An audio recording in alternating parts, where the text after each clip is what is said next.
Hospital bills ang number 1 na dahilan sa pagkabaon sa utang.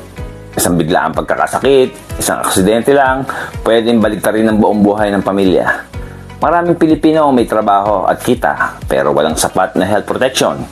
Kaya kapag dumating ang hospital bill, doon nagsisimula ang problema.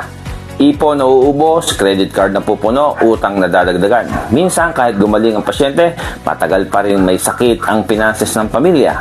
Hindi natin kontrolado kung kailan tayo magkakasakit. Kahit bata pa, masipag at healthy, pwedeng tamaan ng emergency o karamdaman. Ang tanong, handa ka ba kung mangyari ito sa'yo bukas? May ipong ka bang huhugutin? May proteksyon ka bang sasalo sa gastusin? O mapipilitan kang mangutang para lang makaraos?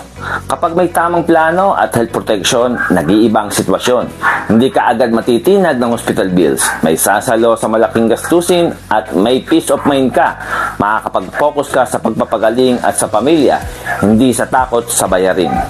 Ang pagiging handa ay hindi luho, responsibilidad ito para sa sarili mo at sa mahal mo sa buhay. Huwag hantayin mangyari bago kumilos. Tanungin mo ang sarili mo ngayon. Handa ka ba?